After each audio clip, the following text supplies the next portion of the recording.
Chapter हमारा समाप्त हो गया था। इसके कुछ सॉल्यूशन है, देखते हैं जो आपके एग्जाम में आए हुए हैं, जिसकी पॉसिबिलिटी है एग्जाम में आने की। क्वेश्चन नंबर फर्स्ट है, निम्न में से कौन सा अक्षांश वृत्त, ये लाइन याद रखना, भारत को 2 बराबर भागों में बांटता है। भारत को 2 बराबर भागों में लगभग। आपको मैं ट्रॉपिक ऑफ कैंसर के बारे में बात किया था, ट्रॉपिक ऑफ कैंसर,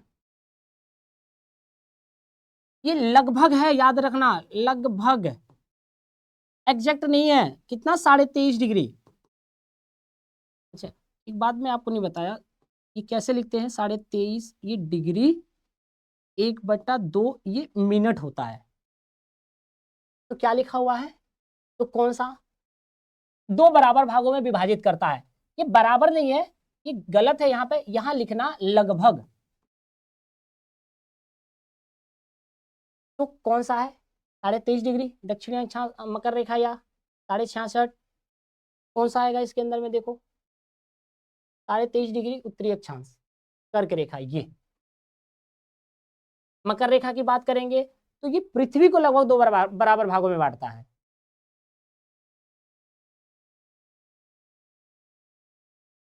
दूसरा देखो, निम्न में से भारत का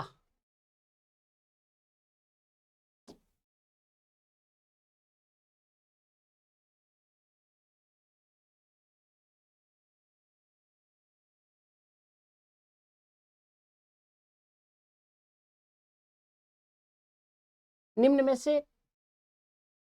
से भारत का मानक म्यामोत्तर रेखा देशांतर रेखा कौन सी है? कि क्वेश्चन बच्चों थोड़ा सा टाइप हो गया, उसके लिए मैं माफी चाहता हूं। मैं बताता हूं है क्या क्वेश्चन।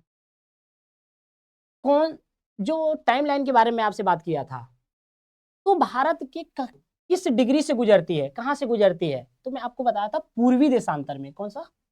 पूर्वी देशांतर में। कितना? 82.5 डिग्री। जो मिर्जापुर, नैनी, इलाहाबाद वाला बात किया था कुछ आपको टॉपिक के अंदर में, उसका है ये। तो देखो कहां पे है, तो ये 80 डिग्री। बच्चों ये गलत टाइप हुआ यहाँ भी, उसके लिए माफी चाहता हूँ दोबारा। कितना है? 82 डिग्री आधा मिनट, 82.5 डिग्री। कौन सा? पूर्वी देशांतर, जो मैंने यहाँ लिख रखा है, इसका सॉल्यूशन ये होगा।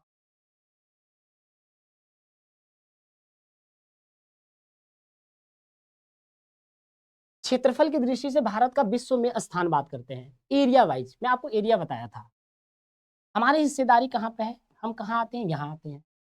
यहाँ का मैंने एग्जैक्ट पोजीशन बताया था आपको, अंडमान निकोबार से 6 डिग्री 4 मिनट से, और यहाँ से बात करेंगे तो 8 डिग्री 6 मिनट। यहाँ पर क्या हो जाएगा? 37 डिग्री। यहाँ 68 डिग्री से शुरू होकर के इस साइड में 97 डिग्री 25 मिनट पर समाप्त। तो स्थान की बात करेंगे तो कौन से नंबर की बात कर रहा है? अगर भौगोलिक क्षेत्र में 100% दुनिया की लैंड को मानते हैं तो उसमें हमारी हिस्सेदारी 2.4% है मात्र। तो हमसे बड़े 7 हैं, हमसे बड़े 6 हैं, सॉरी, हम आते हैं 7वें नंबर पे। तो इसका आंसर क्या होगा? 7वां नंबर। पहले नंबर पे बात करेंगे तो कौन आ जाएगा? तो पहले नंबर पे आ जाएगा रूस, उसके बाद कनाडा, के बाद अमेरिका। तो हमसे ये 3 बड़े हैं, हम आते हैं 7वें नंबर पर। विश्व के भौगोलिक क्षेत्रफल का कुल कितने प्रतिशत भारत के पास है? तो अभी मैंने पीछे इसका सॉल्यूशन, लास्ट क्वेश्चन के सॉल्यूशन में आपको बताया था, ये 2.4%। इसका आंसर 2.4%।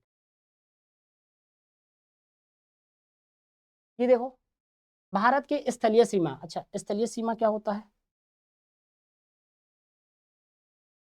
स्थलीय सीमा, इधर देखो, ये कोस्टल बाउंड्री, जो यहाँ पे आपको दिखेगा अरब सागर, अरब सागर, यहाँ पर हिंद महासागर, हिंद महासागर,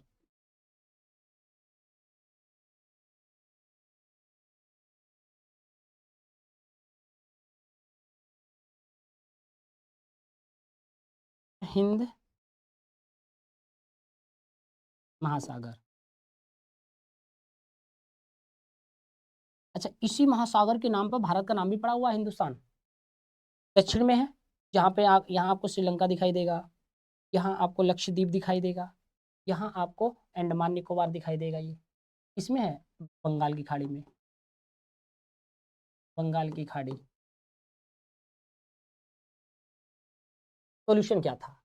अगर मैं इसकी बात करेंगे यहां से लेकर के यहां तक जो पानी को टच कर रहा है भारत का कितना एरिया, तो वो है 7516.6 किलोमीटर। इसको अंडमान निकोबार को लेकर के अगर मैं अंडमान निकोबार को निकाल देता हूं तो 6500 किलोमीटर। ये तो इसका सॉल्यूशन, ये आंसर ये नहीं है। इसमें पूछा है स्थलीय सीमा, ये तो पानी में है, तो इसके जो ऊपर वाला है वो स्थलीय सीमा होगा, तो उसकी जो लेंथ है 15,200 किलो।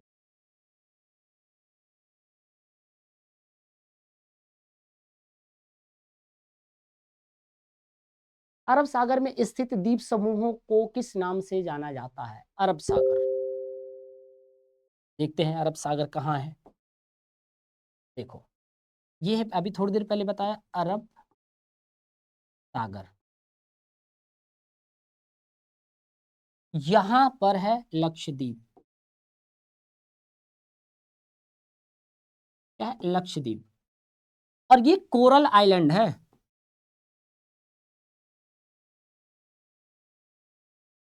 कोरल आइलैंड, ये कोरल आइलैंड क्या होता है? ये 36 छोटे छोटे ऐसे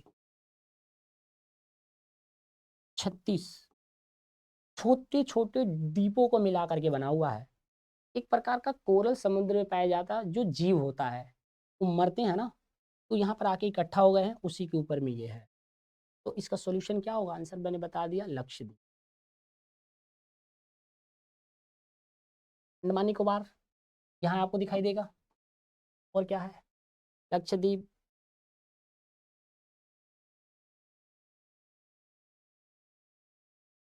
अगला क्वेश्चन हमारा है, कर्क रेखा निम्न में से किस राज्य से नहीं गुजरती? आपको मैं फर्स्ट वीडियो में बता चुका हूँ इस टॉपिक के बारे में। तो गुजरात का लोकेशन देखो, तो कर्क रेखा गुजरात से गुजरती है, गुजरात से गुजरती है, राजस्थान से भी, एमपी से भी, गोवा से नहीं गुजरती। तो 8 राज्यों से होकर के गुजरती है, ध्यान रखना।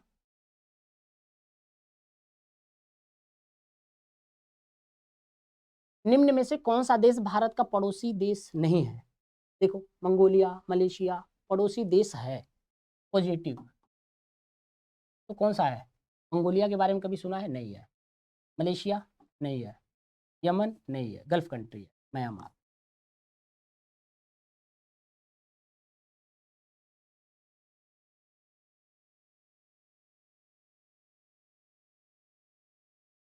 बांग्लादेश की सीमा से जुड़े किसी एक राज्य का नाम बताना है।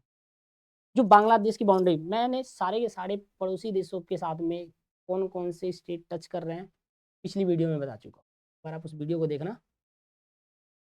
तो क्या लिखा है, क्वेश्चन क्या हमारा, बांग्लादेश के साथ में कौन सा ये जुड़ा हुआ है? देखो जरा लोकेशन देखो, आपको दिखाई देगा। तमिलनाडु का देखना कहाँ पे है, तमिलनाडु यहाँ पर नीचे है। बांग्लादेश कहाँ पे? आपको यहाँ पर दिखाई देगा, भारत में तमिलनाडु, यहाँ बांग्ला। तो एलिमिनेशन से खत्म कर सकते हैं, तो कौन सा हो जाएगा? पॉजिटिव आंसर है ना, हाँ जुड़ा हुआ है। तो बांग्लादेश के साथ, बांग्लादेश कहाँ पे है? गुजरात यहाँ पे है, तमिलनाडु यहाँ पे है, बिहार आपको यहाँ दिखाई दे, तो एक बच गया असम, इस साइड में सेवन सिस्टर के अंदर में। तो आंसर क्या होगा हमारा? असम। तो एलिमिनेशन के माध्यम से भी हम इसको कर सकते थे।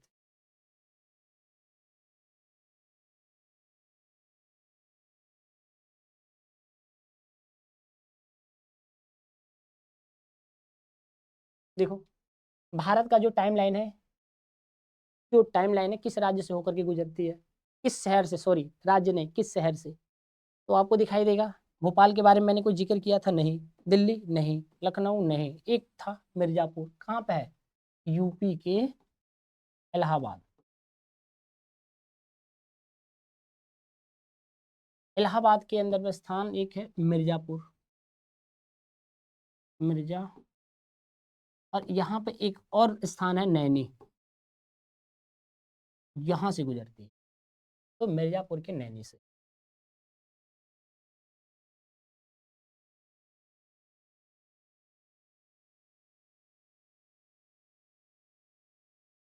देखो ये स्टेटमेंट वाले क्वेश्चन, ये क्वेश्चन अच्छे हैं। ऐसे आपके एग्जाम के अंदर में 2 क्वेश्चन आने हैं। तो देखो संकल्पना क्या बोल रहा है।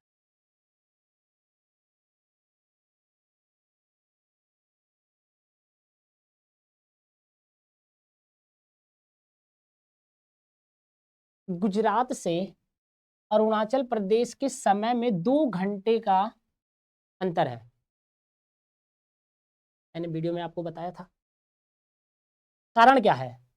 82.5 डिग्री पूर्वी देशांतर रेखा को भारत की समय रेखा बोला जाता है। या देखो, बात तो दोनों सही है, लेकिन क्या कथन कारण को फुलफिल कर रहा है? तो बिल्कुल नहीं। यहां पर क्या बात कर रहा है? गुजरात के समय की बात कर रहा है, और यहां पर टाइमलाइन क्या रेखा के बारे में बात कर रहा है। तो बात तो दोनों सही है, पर क्या है, एक दूसरे से संबंधित नहीं है। तो क्या होगा हमारा आंसर इसका? कथन और कारण सही है, पर व्याख्या नहीं कर रहा है। कौन सा सॉल्यूशन? देखो आंसर बी।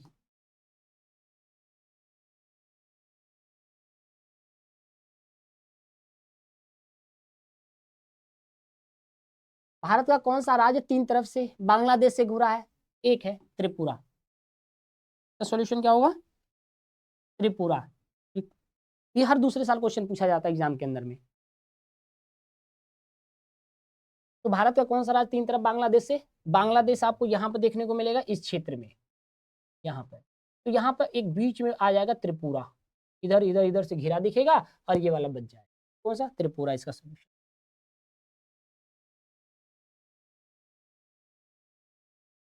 यहाँ पर देखो, निम्न में से सबसे लंबी तट रेखा वाला राज्य।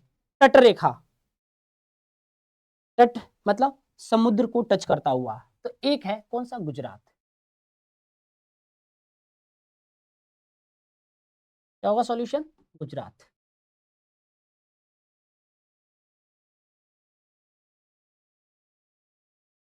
देखो ये, निम्न में से कौन सा राज्य जिसकी ना तो अंतरराष्ट्रीय सीमा है और ना ही तटीय सीमा है?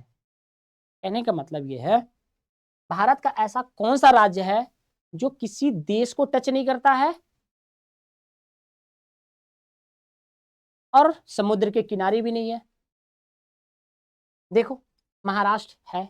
महाराष्ट्र तो इसका है, दिखाता हूं आपको।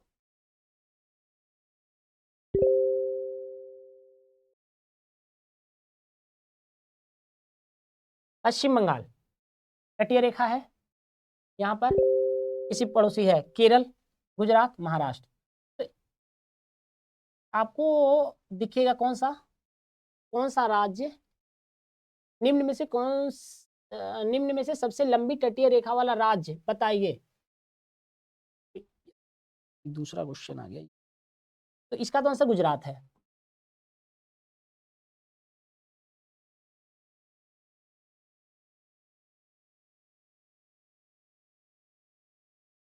ये क्वेश्चन है। इस क्वेश्चन में क्या है? निम्न में से कौन सा राज्य जिसकी ना तो अंतरराष्ट्रीय, इसका कोई पड़ोसी देश भी नहीं है, और इसका कोई समुद्री किनारा भी नहीं है। देखना, महाराष्ट्र का है, जम्मू कश्मीर तो चाइना के साथ टच कर रहा है, इसके अलावा केरल की भी है। ठीक है ना? मध्य प्रदेश, सेंट्रल प्रोविंस जिसको बोला जाता है, मध्य प्रदेश तो यहाँ कहीं बीच में है। देखो, किसी देश को भी नहीं टच कर रहा है, और दूसरा इसका समुद्र के साथ भी नहीं है। इसका सॉल्यूशन एमपी।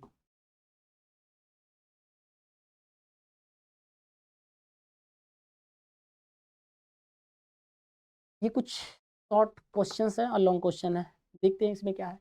देखो, भारत और श्रीलंका को अलग करने वाली जल संधि। भारत और श्रीलंका,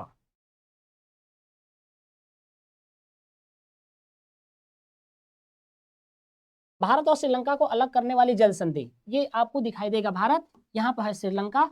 इस दोनों को जो अलग करता है उसको क्या बोलते हैं? इसको बोला जाता है मन्नार की खाड़ी, gulf of Mannar, sorry, gulf of Mannar.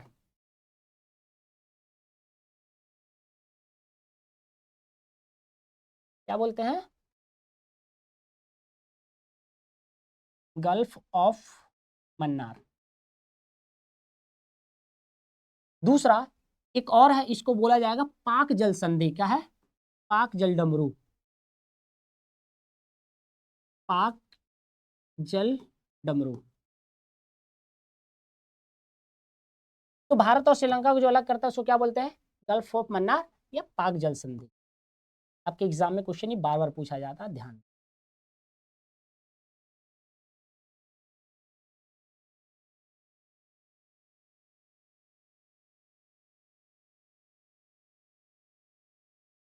Next question देखो।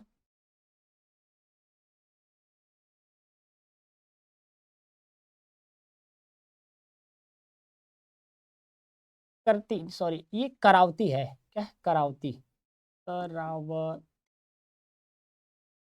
आप जाना चाहते हैं करावती, जाने के लिए आप किस केंद्र शासित प्रदेश से होकर के जाएंगे?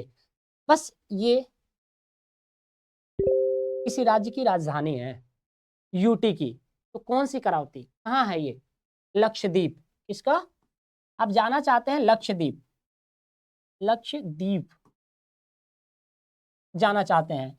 अगर आपको लक्षद्वीप जाना है तो उसके कैपिटल से होकर के जाएंगे, और करावती लक्षद्वीप की प्रशासनिक राजधानी भी है। उसकी पूरी की पूरी एडमिनिस्ट्रेटिव व्यवस्था यहीं से संचालित की जाती है। जहाँ से राज्य का जहाँ से राज्य का संचालन होता है, वो उसकी राजधानी है। अगला देखो, भारत का अक्षांशीय और देशांतरीय विस्तार बताना है। तो भारत का अक्षांशीय और देशांतरीय विस्तार मैं आपको आपके साथ डिस्कस कर चुका हूं, एक बार और करता हूं।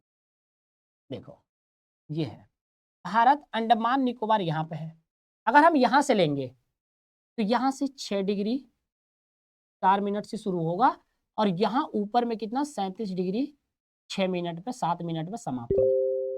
यहाँ बात करेंगे तो 68 डिग्री से शुरू होगा और 97 डिग्री 25 मिनट पे समाप्त हो जाएगा। तो ये रहा। तो उत्तरी और उत्तर पूर्वी अक्षांश के अंदर में पड़ेगा। तो ये है पोजीशन। आपके एग्जाम में ये लिखना होगा, फिगर बना के भी लिख दोगे, फिर भी स्टेटमेंट बना के लिख दोगे तब भी।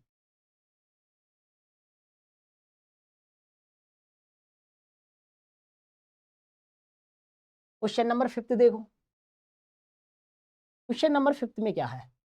सुएज नहर बनने से भारत और यूरोप के बीच में कितने किलोमीटर की दूरी कम हो गई है? तो सबसे पहले तो आपको याद रखना है, सुएज नहर किसको किसको जोड़ता है? पहले तो किसको जोड़ता है? भारत और यूरोप को। अच्छा, सुएज नहर के बनने से कितने किलोमीटर की दूरी कम हो गई? 7,000 किलोमीटर। जहां पहले भारत से यूरोप जाने के लिए 7,000 किलोमीटर लंबा ज्यादा तय करना पड़ता था, अब इससे फायदा क्या हो गया? 7,000 किलोमीटर कम हो गया। तो अच्छा ही तो है ये।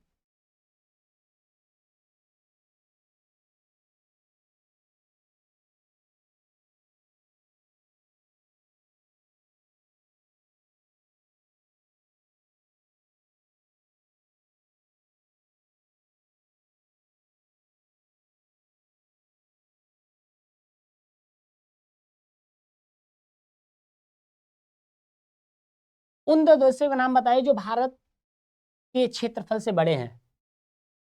तो बताया था आपको लास्ट वीडियो में, भारत से बड़े हैं। तो भारत से बड़े तो कनाडा भी है, अमेरिका भी है, ऑस्ट्रेलिया भी है, रूस भी है।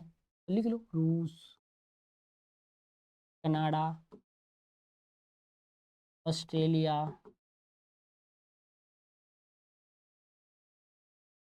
Australia, America, 2 United state of America. इसकी कैपिटल क्या है? Washington DC.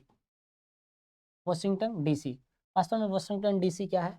वहाँ के पहले प्रेसिडेंट है, और डीसी का अर्थ होता है डिस्ट्रिक्ट ऑफ कोलंबिया। तो ये बड़े पूछ रखा था, तो मैं आपको 4 बता दिया, यहाँ पर 2 पूछा। ये आपके एग्जाम सपोर्टेड मटेरियल के अंदर में जो क्वेश्चन है वो है।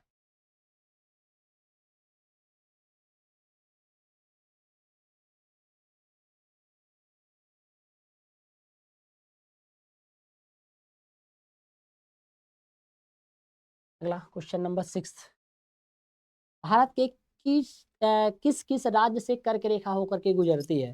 अब यहाँ पे इसको आपको लॉन्ग क्वेश्चन में 3 नंबर का क्वेश्चन एग्जाम में होगा। देखो, मिजोरम,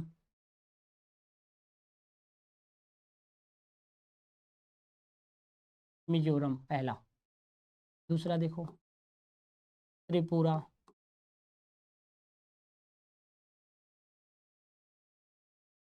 तीसरा पश्चिम बंगाल, गुजरात,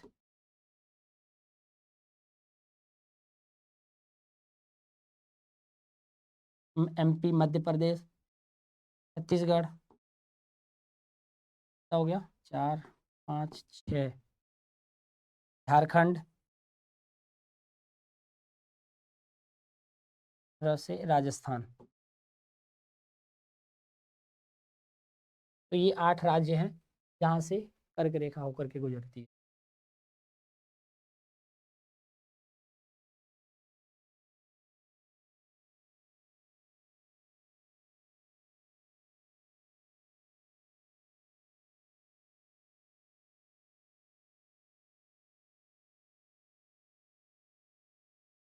क्वेश्चन नंबर 7 देखो आप।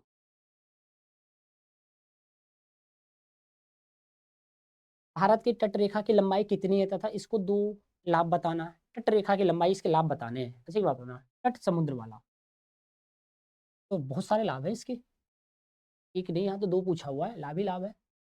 देखो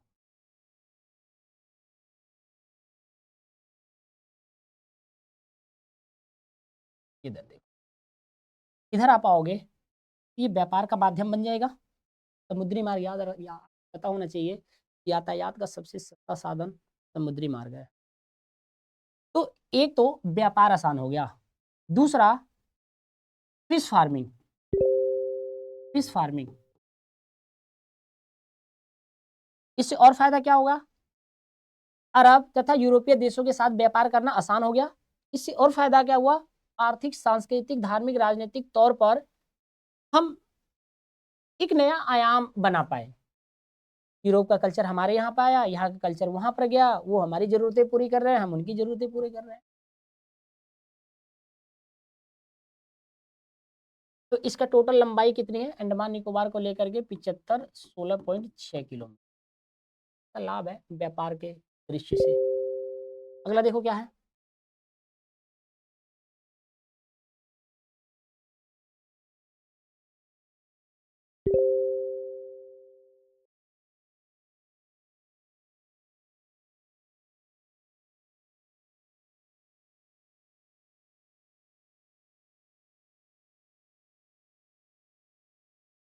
अरुणाचल प्रदेश की पूर्वी भाग तथा गुजरात के पश्चिमी भाग के मध्य सूर्योदय 2 घंटा का अंतर है, क्यों। क्वेश्चन पूछा हुआ है, अरुणाचल प्रदेश क्या है, अरुणाचल प्रदेश और गुजरात के समय में 2 घंटे का अंतर क्यों है। मैं आपको बताया था, इलाहाबाद के नैनी से एक लाइन गुजरती है, जो समय वहां होगा वही समय पूरे भारत का होगा। तो भारत के अरुणाचल प्रदेश और दूसरा यहाँ गुजरात के समय में 2 घंटे का अंतर का कारण यह है कि ये जो एल्टीट्यूड है, जो यहाँ से शुरू हो रहा 68 डिग्री से और यहाँ 97 डिग्री पे समाप्त हो रहा है, तो इन दोनों के बीच जो गैप है वो 30 डिग्री का है। 1 डिग्री को पार करने में 4 मिनट, तो 30 डिग्री को पार करने में कितना, 120 मिनट। तो यही कारण है 2 घंटे का गैप। तो जो समय इलाहाबाद के नैनी पे होगा वही पूरे भारत का समय मान लिया जाता है। इसका कोई आंसर ये है।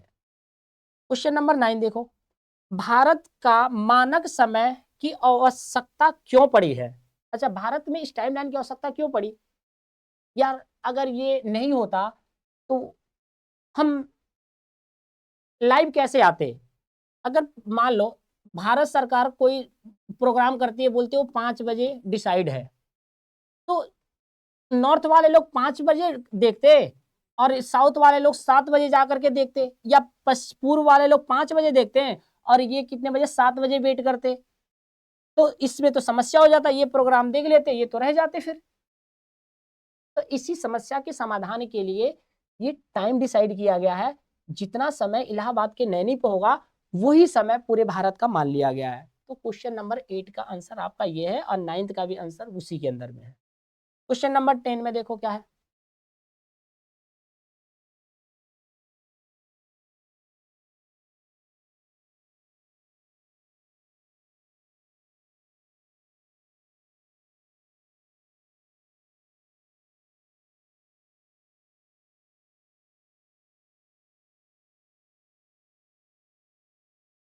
एंशिएंट एरा में प्राचीन काल से भारत के विभिन्न देशों से संपर्क के कारण किन किन चीजों का आदान प्रदान हुआ। तो भारत का जो पोजीशन ही अपने आप में नेचर ने भारत को खूब न्याय किया बनाते समय। तो एक तो देखोगे कोस्टल बाउंड्री के साथ होने में, कोस्टल बाउंड्री जिसके पास कोस्टल बाउंड्री नहीं है सोचो उनकी कितनी समस्या है, आवागमन यातायात की बहुत सारी समस्या है। तो इसके माध्यम से हम बाहरी दुनिया के संपर्क में आ पाए। एंशिएंट टाइम से ही हमारा क्या रहा, राष्ट्रीय अंतरराष्ट्रीय व्यापार रहा है। अगर हम समुद्र के किनारे नहीं होते तो उस समय में थोड़ी ना नेशनल हाईवे बने हुए थे। कैसे होता, देश दुनिया से हमारा संपर्क कैसे स्थापित होता, या वो हमसे हमसे कैसे करते। तो ये आवागमन का साधन बना। और जब आवागमन का साधन बना तो जब हम एक कल्चर दूसरे कल्चर के संपर्क में आई तो हम वहां की व्यवस्था को एडॉप्ट किए, हम उनकी अपनाए, वो हमारी अपनाए। तो इससे फायदा कहां कहां होगा, सामाजिक, सामाजिक, आर्थिक, धार्मिक, राजनीतिक। ये आपको एक्सप्लेन कर देना है कि प्राचीन काल में कोस्टल बाउंड्री के साथ होने से हम व्यापार कर रहे थे, व्यापार होने से ये सारा फायदा हुआ है। इसी को एक्सप्रेस सामाजिक तौर पे क्या हुआ, आर्थिक तौर पे क्या हुआ, धार्मिक तौर पे क्या हुआ, सांस्कृतिक तौर पे क्या हुआ, सारी चीजें, हमारी चीजें वहां गई हैं, वहां की चीजें हमारे यहाँ पर आई हैं। इसका लाभ ये हुआ। क्वेश्चन नंबर 10 का सॉल्यूशन आपको समझ में आ गया।